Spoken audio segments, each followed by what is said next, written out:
Hey folks, Professor Finn here. I'm likely not going to do a Fridays with Finn in May of 2024. This is a real busy month for me. I've got a lot of things going on. Um, so I did get a really good email asking me some really good questions, and I was going to respond via email, but realistically, this is something more people need to see, and the amount of time I would spend typing the email, I might as well just go ahead and talk about it. So let me make sure all my stuff is on silent here. Whoops, that's not what I'm looking for. There we go. The first thing is I've heard anecdotal reports from funeral directors in the 1990s that most people passed, if not 100%, referring to the national board exam. Um, One, that's a crock of trash. Okay, everyone's going to say everyone I knew passed. And probably the pass rates were high. And the pass rates were high because the questions being asked were fairly rudimentary. One thing that I can never speak enough of, and even when I do speak, people just don't listen, especially practitioners, is no one wants to admit that assessment changes. Okay? Those of you that are parents, especially with children growing up, you may notice that what is expected of them differs wildly from what was expected of you. Maybe it's gotten harder, maybe it's gotten easier. Well, don't be naive to think that that doesn't influence at every level of education, whether it's college or pre K. So, how you are assessed now vastly differs from how people were assessed back in the 90s and the 80s. The second thing that should play into effect here, especially from the 1990s, which is why they don't get to have a say. I want to say prior to 1990, especially prior to 1990, and this may have continued into the 1990s up to 2000, there was a period of time where you passed the board exam because your scores were averaged together. So, for instance, if you got a 78 on your sciences and you got a 74 on your arts, when you average those two together, you likely got a 76 combined score, which means you passed the exam. Modern days, we don't do that. Your scores are separated. You must pass the arts and you must pass the sciences. Now, these individuals from those years find themselves running into trouble with modern law because a lot of jurisdictions require you to have passed both sections. You must show that you are competent as an embalming practitioner, and you must show that you were competent as a funeral director, instead of looking at both of them and averaging them together. And very likely, that is the reason why they stopped doing an average pass. Because you being tested as an embalmer and you being tested as a funeral director are two different job tasks. So it might be true that most people passed prior to 1990. And that's also based on what was considered a pass, which is usually the part that they leave out. And I can still tell you there are people who run into trouble in some states because they passed one section of the board exam and not the other. So the first question that's directed to me is the two exams used to be very close in pass rates. Why is there a 10% gap now? Historically, the sciences exam was always harder, and it was not uncommon to have a gap between your arts and sciences. Most schools did the arts, and the arts was considered the easier of the exams, and the sciences was harder because there's an awful lot of science. Why is there a 10% gap now? Well, there's probably a couple of factors, and I've talked about this in other videos, and I've talked about this also on live streams. The first factor is the reference sources. If you look back historically, there used to be two embalming books. The Champion Book of Embalming, I think is what it was called, by Straub, and Embalming History, Theory, and Practice by Robert G. Mayer.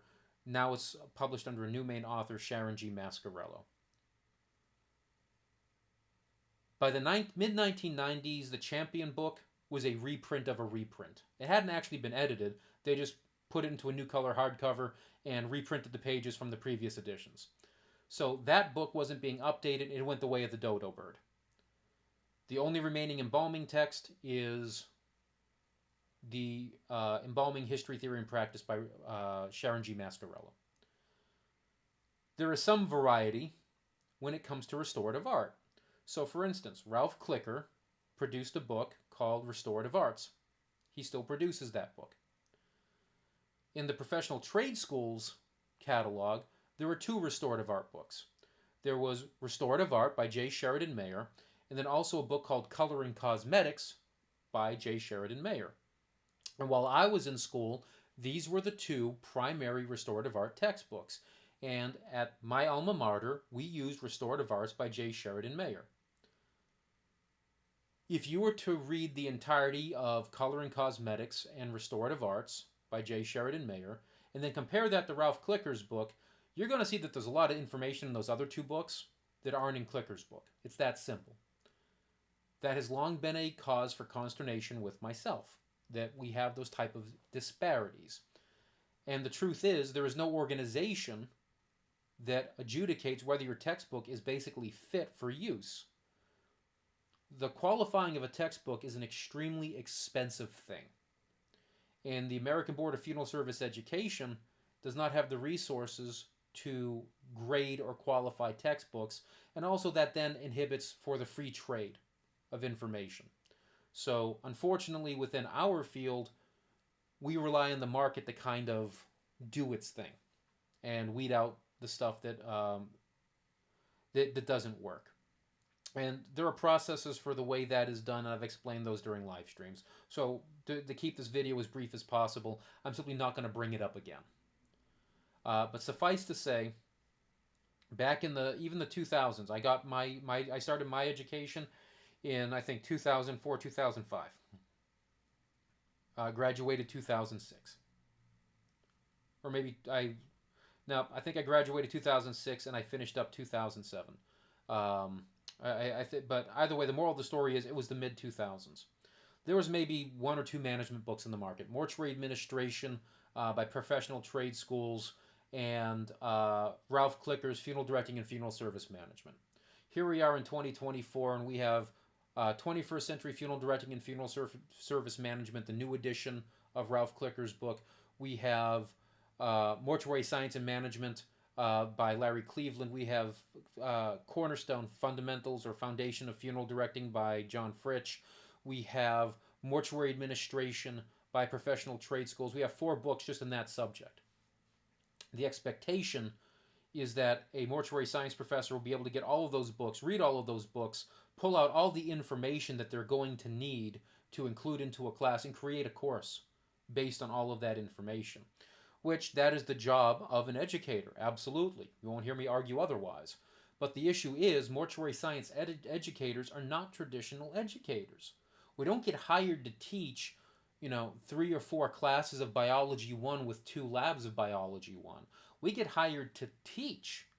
And if we're teaching 5 classes, we may be teaching 4 different classes. So if you have a proliferation of textbooks where there's now 3 or 4 texts in each one of those subjects, and you are a new professor, and no one has done this prior, you are now charged with this Herculean task of going through each and every one of these things to provide what your students might need in the classroom.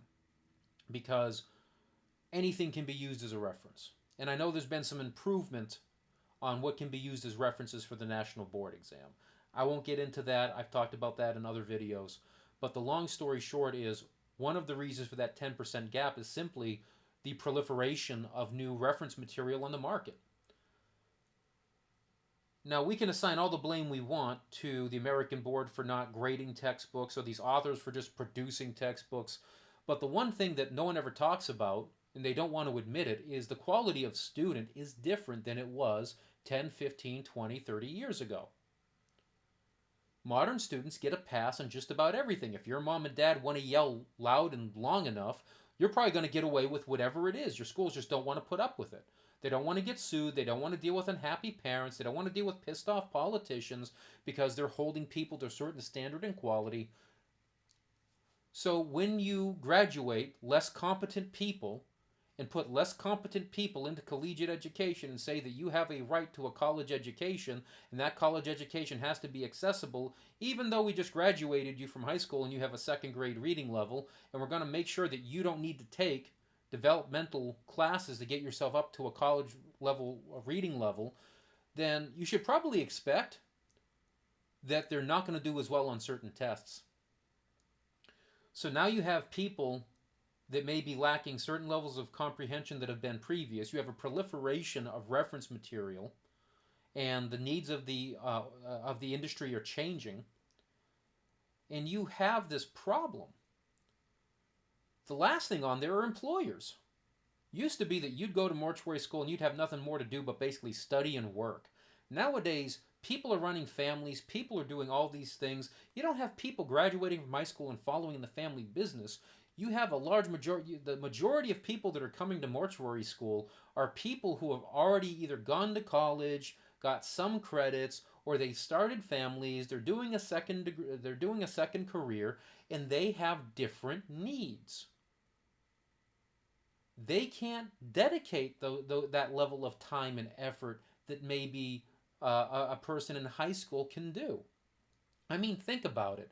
For most of us who, when we graduated from high school, maybe we had to have a part-time job, and our parents were understanding and let us live without having to pay rent in the house while we went to college to get a degree. Or maybe our parents just let us live in the house with no expectation to contribute outside of maybe some light chores. And then you went to college, you were expected to get good grades, and maintain a part-time job to get you some spending money. But if you needed to bail on the part-time job, maybe mom and dad understood. And I would reasonably suspect that that is probably the majority of students in that time period. I'm not saying all of them, but probably the majority of people go into college. That's not the way it is now, is it? You don't have to look far to see that that is not the case. So when you see that the demographic of people going into funeral service education, the majority of students are anywhere between 25 and 32 years old, have some college but no degree, usually are parents themselves or working at least one or if not two full-time jobs, why do you think there's a 10% gap now?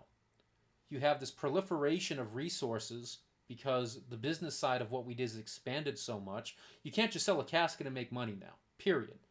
You have to figure out ways for your business to make money, which is why we have an increased emphasis on hospitality, and funeral homes are doing really innovative ways to show their worth in new ways in the community other than just having funerals.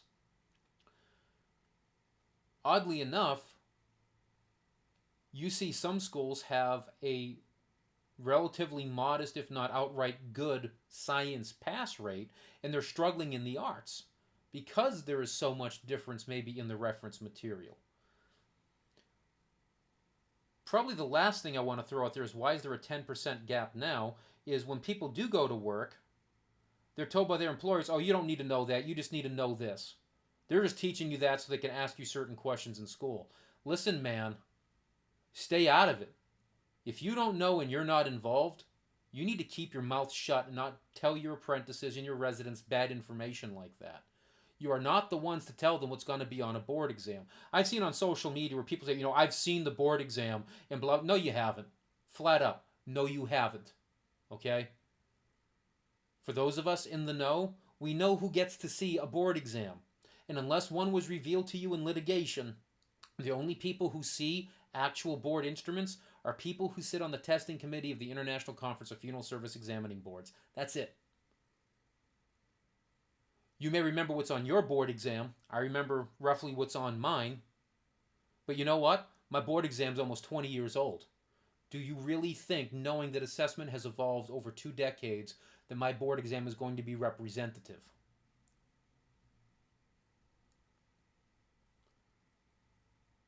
Second question, what happened in the year 2018 that the rate plummeted? Between 2015 and 2018, a couple of changes occurred. By 2018, I think they were very well established.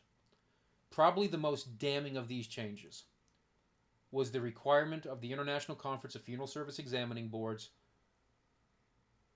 that only graduates of accredited programs can take the board exam. So when I went to mortuary school in years prior to basic, I want to say they instituted that in 2015. When I went to mortuary school, and for the first 3 or 4 years that I taught, if you failed your board exam, you failed the class where that passing that board exam was the requirement. You did not get your diploma. So you had a strong incentive to stay with the program,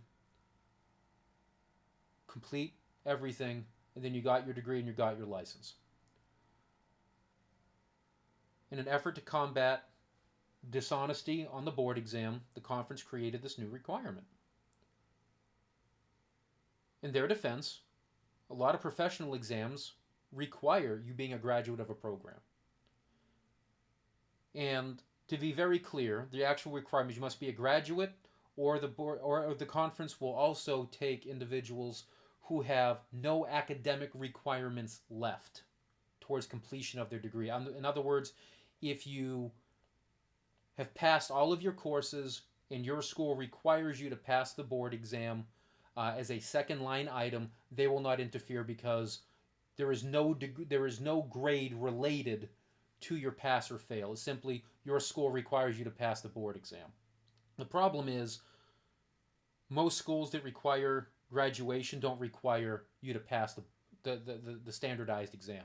And the one that is always quoted is the bar exam. It's the bar exam.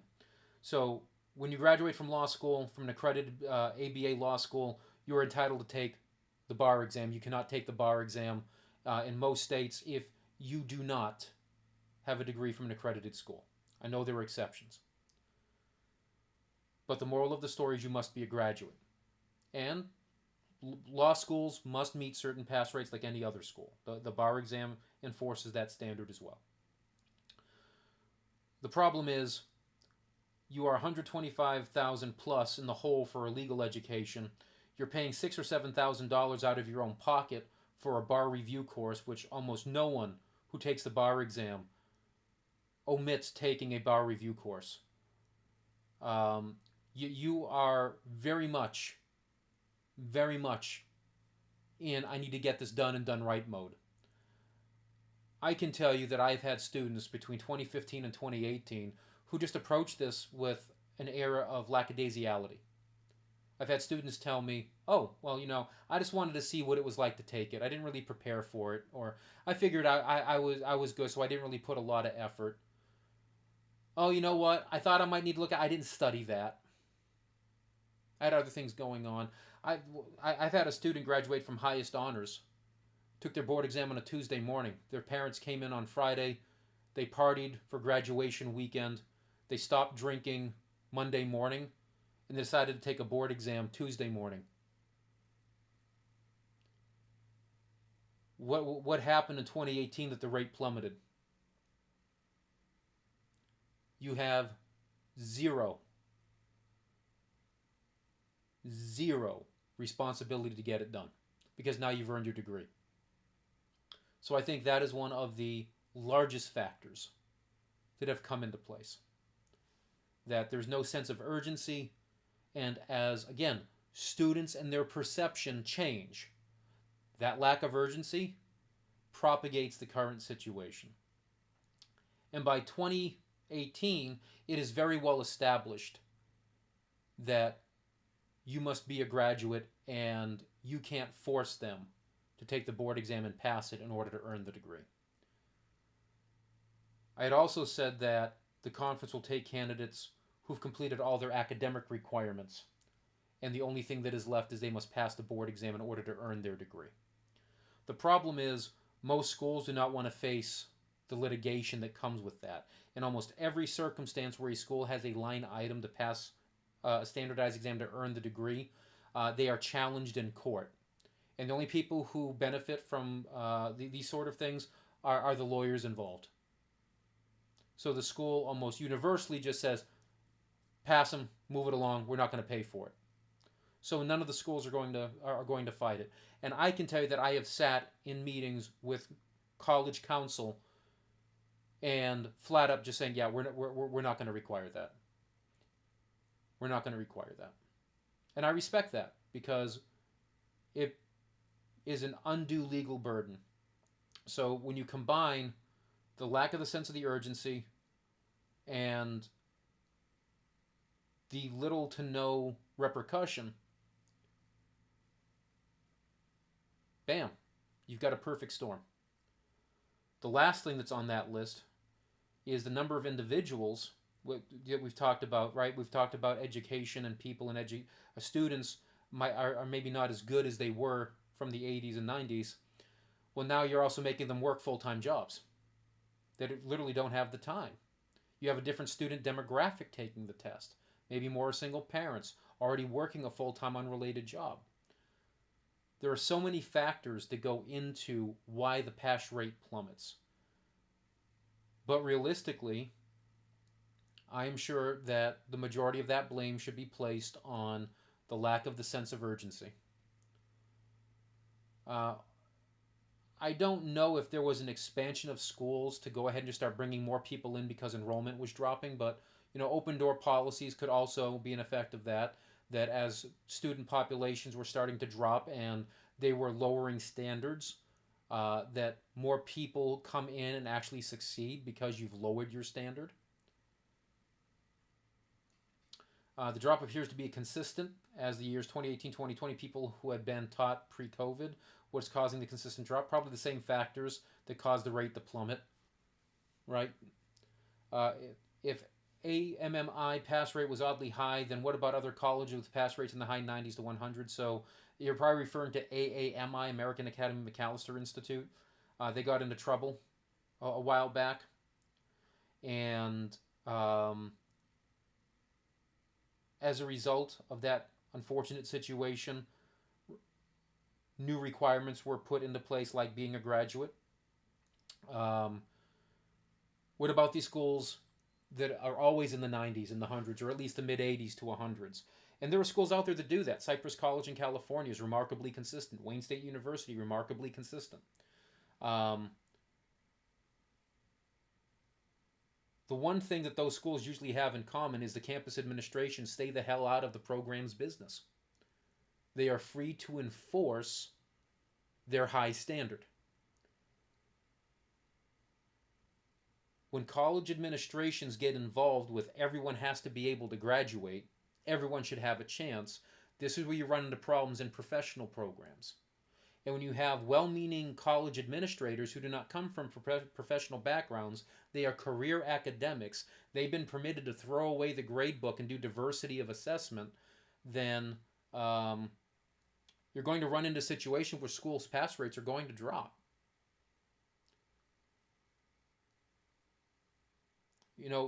Going back to number one for a second, I think it's fair to mention that the modern theology of education, this diversity of assessment.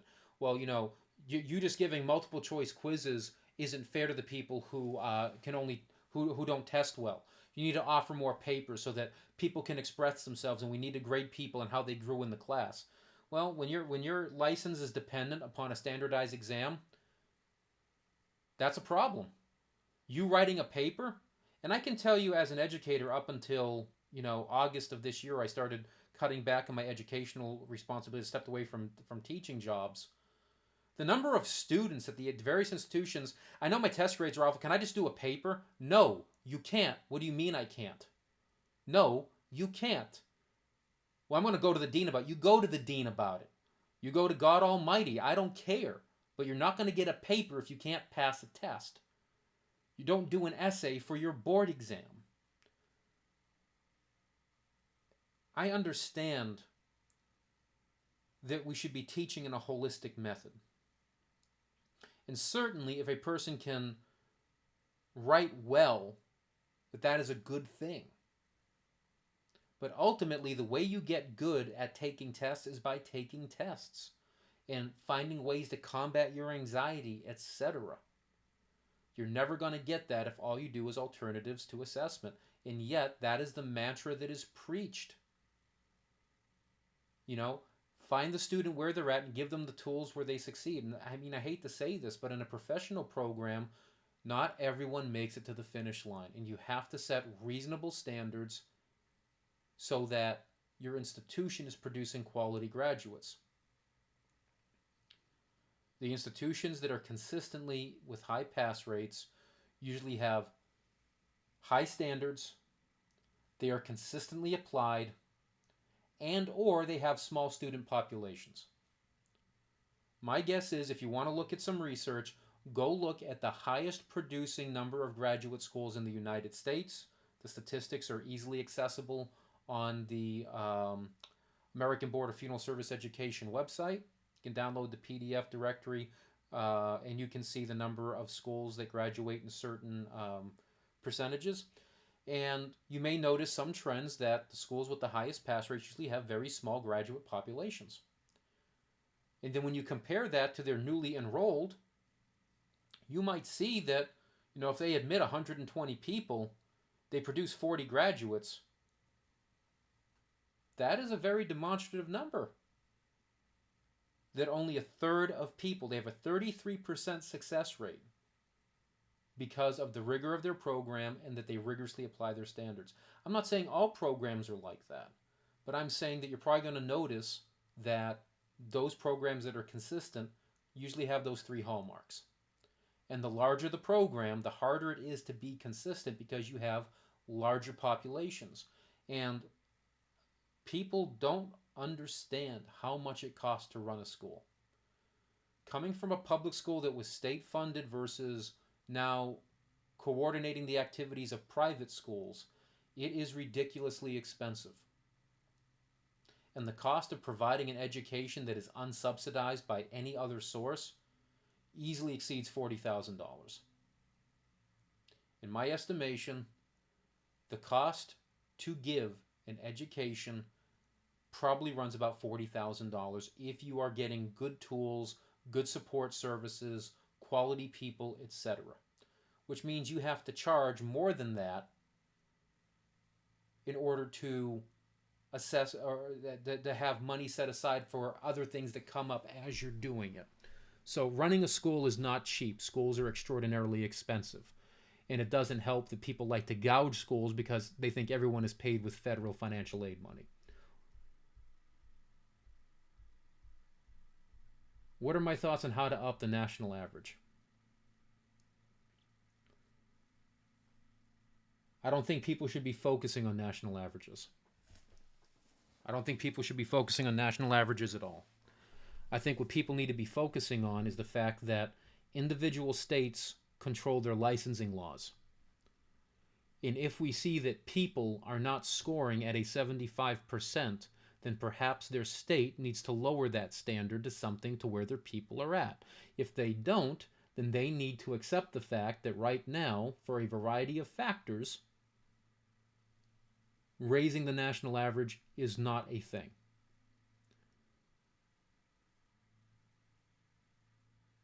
College administrators, well-meaning, are not going to restrict further their program, especially when enrollment hurts and they need people to keep their doors open. The American Board of Funeral Service Education has evolved tremendously since 2012 when I first started as an educator. 2013 was the first year I attended an ABFSC conference, and what we do now is wildly different than a decade ago. The fact that I'm president of the organization and I was able to see really important things to me like mentoring systems put into practice.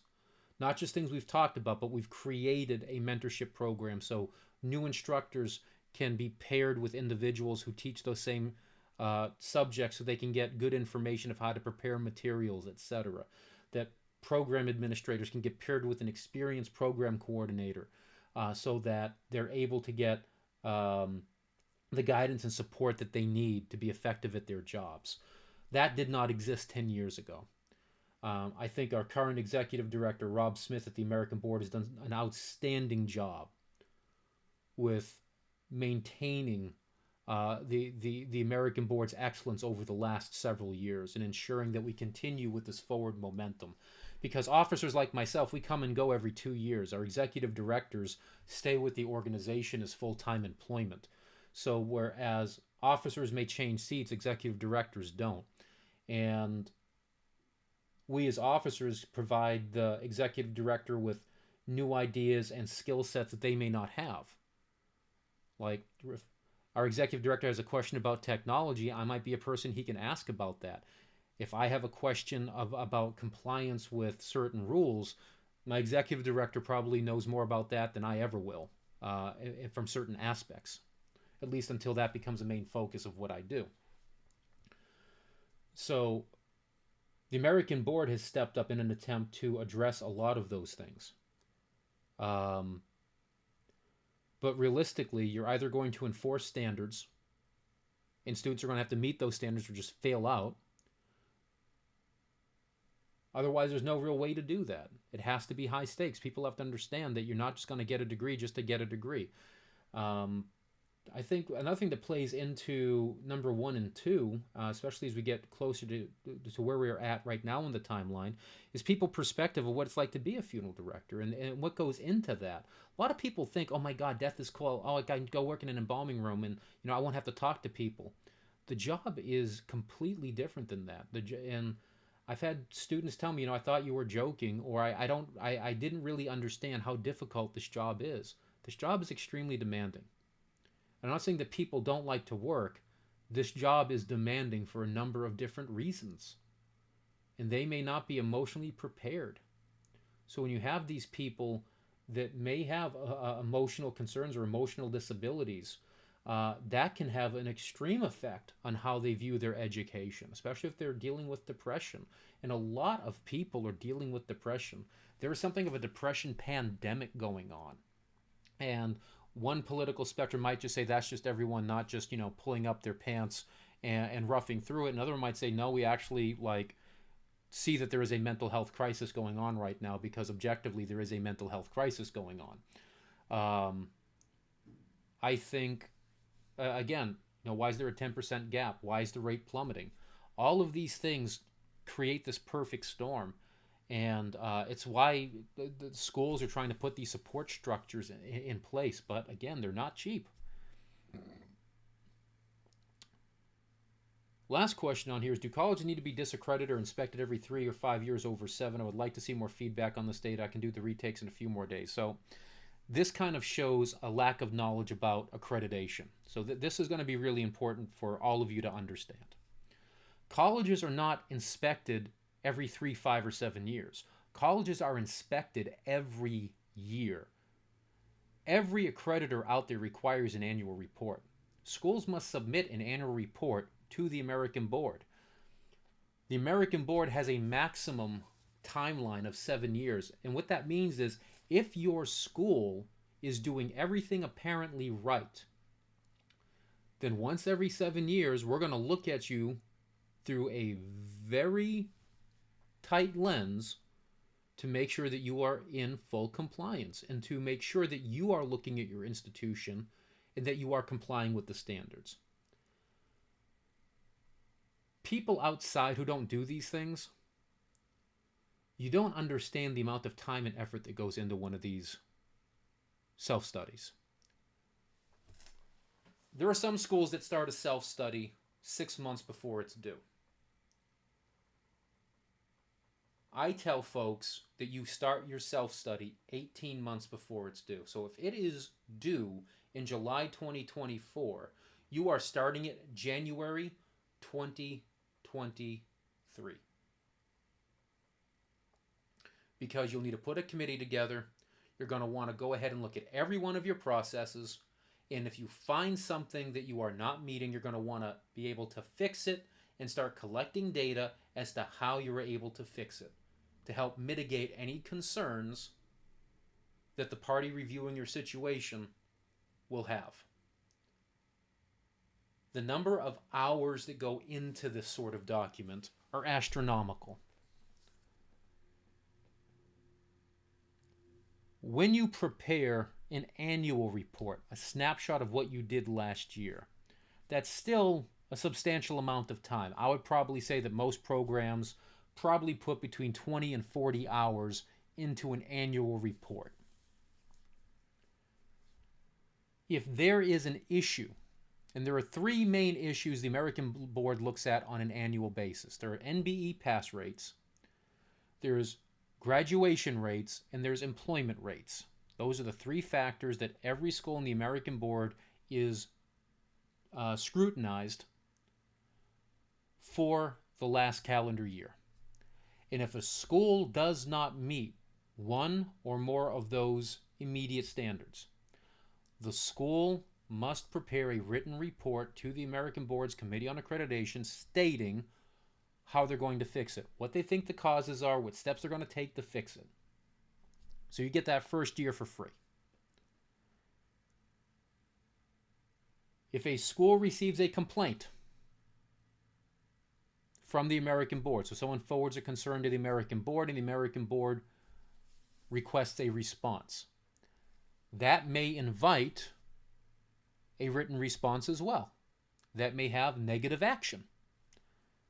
If your school has a negative action taken by another accrediting body, so say you have a nursing program and your nursing program gets criticized by its accreditor, the American Board may say, okay, well, what did they get criticized for?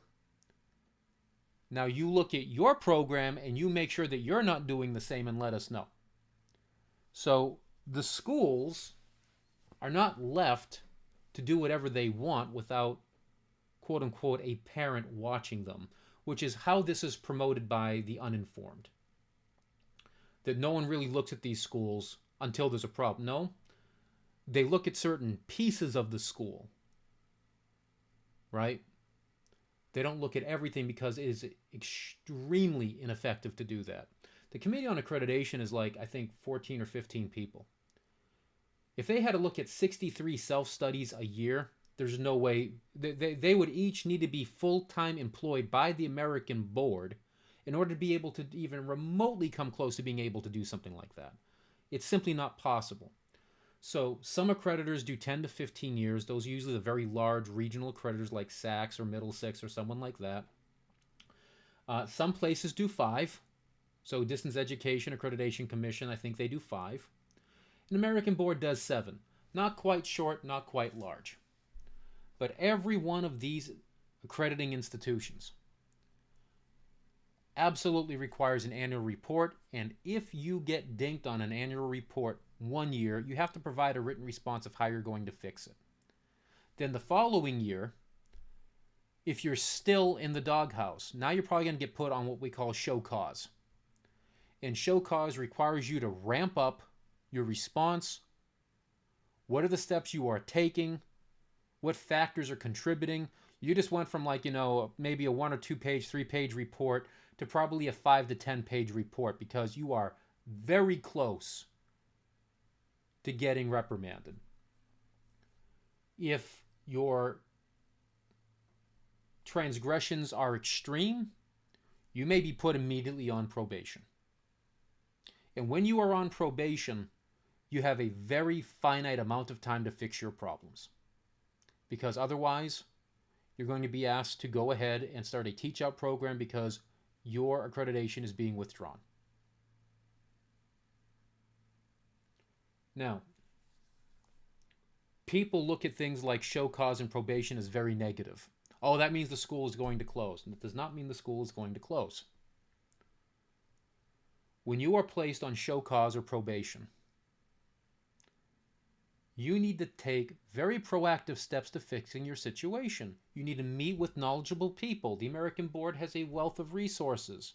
You can be partnered with a mentor. You may request a mentor at any time in the process. If you think that something's going south, you may call the office and say, hey, I really think I need to have a mentor on something. Here's what I need. Can you introduce me to someone? And we will find someone to talk to you about those things. And just by attending the American Board Conference, you're going to meet other educators that you don't need to go through a mentoring process. You pick up the phone and call me. I'm mentoring an individual right now at a school in the northeastern United States. First time educator in funeral service. Wonderful, wonderful professor. I'm going to have a real good time just sitting, talking, and improving what they do in the classroom. At that same exact time, I mentor someone in basically the Midwest. Unofficially. Call me on the phone. Hey, I got a question. Hey, this is what's going on. Hey, I want to pick your brain. Absolutely, kiddo. Give me a call. I've mentored people in Florida. They told me that maybe you could give me a hand. Absolutely. You call whenever you need to. And I'll talk for an hour, hour and a half on the phone in the evening. I got some ideas I want about. This is what my dean is doing. What do you think? Funeral service education is full of people like myself who want to help you succeed, who will do anything we can to help you succeed. And when you are placed on show cause and probation, Schools who do not reach out to get help are usually the ones that end up failing. And a large amount of reasons why schools fail is because they just don't want to put the resources into that program. That's the truth. They don't want to maintain standards in order to produce the type of person they need to produce to justify their existence. So they just make a business decision. We're just not going to do it anymore. So we're going to teach out this bunch of students and we're done with it. And we've seen we've seen schools, even with good pass rates, just get shuttered for financial reasons. The most recent was Mount Ida College in Massachusetts. They woke up one morning and they were told, hey, by the way, we're closing this entire campus. All you other folks can report to these other UM Amherst schools, funeral service folks, yeah, you're screwed. And I remember the American board kind of sitting there going, what the hell is this? Because we've never had it where an institution just closes the school and says, yeah, by the way, we're closed. You can't take corrective action against a school that is now shuttered. And the American board was criticized. Well, you didn't do enough. The school is gone, bro. Like, if you have a restaurant and you get cited for unsafe conditions and the next day the restaurant is closed, the staff is gone, everyone's walked and the owners have disappeared, here's a hint. There's not much more you can do about it at that point. If they send in the fine and say, yeah, we're closed now, that's it. The matter's done. They're not obligated to correct it, then open the doors back up. If they just say we're closing, we're closed. And that was the first time it happened. And the American board didn't know how to respond because the first one always gets away for free. So I don't think colleges need to be disaccredited or inspected thoroughly every 3, 5, or 7 years. And you have states like Florida, which are completely off kilter, that are saying every other accreditation cycle you have to swap out accreditors. And I've stated in my videos why I think that is a lunatic idea. Before anyone tries to say, oh, that's just you being a lefty liberal, I'm a card-carrying Republican. And I will absolutely talk all the smack I want about other Republicans doing fiscally irresponsible actions because they are ignorant of the costs and the efforts that go into some of these functions.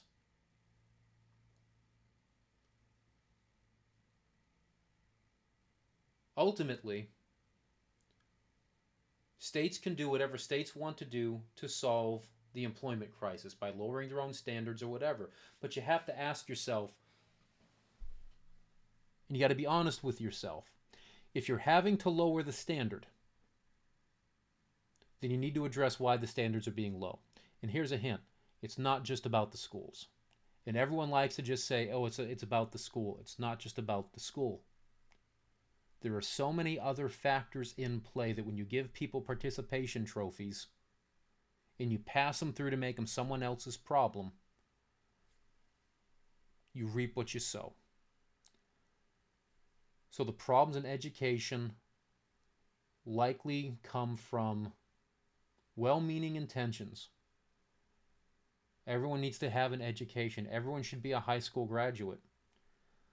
Only people that put in the work should get the earnings they deserve. I don't normally get biblical. Okay? This is not meant to be a religious theme. But there's a wonderful story in the New Testament, the parable of the workers in the vineyard. And a vineyard owner goes to the town square and he grabs some men and says, hey, if you come work in my vineyard for the full day, I'll give you 1 shekel. So they start working. Later in the morning, goes back, finds more people lying around. Hey, if you come work in my vineyard, I'll give you a shekel. Goes back later in the afternoon, towards the end of the workday, sees more people. Hey, I got work. If you want to work, come to my vineyard, I'll give you a shekel. He then pays his people in reverse order. The first people, the newest hired, they get a shekel. The people that were hired later in the day, later in the morning, they get a shekel. And finally, the people who are working all day, hey, you know, if they're just getting a shekel, we're going to get more because we've done a full day's work. They get a shekel and they're upset.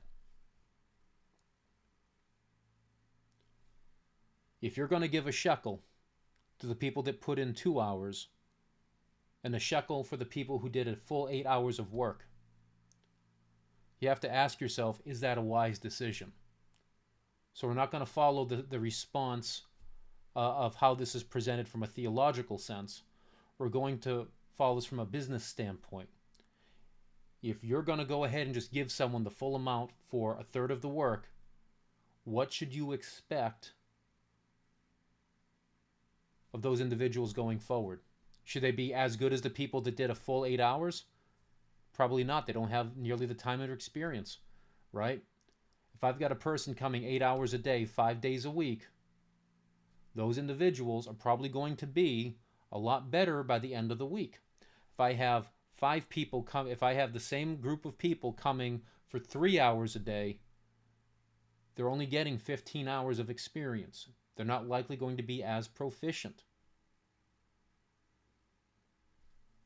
When you do that among an entire national population, I'm sure that has some level and some effect on what is going down.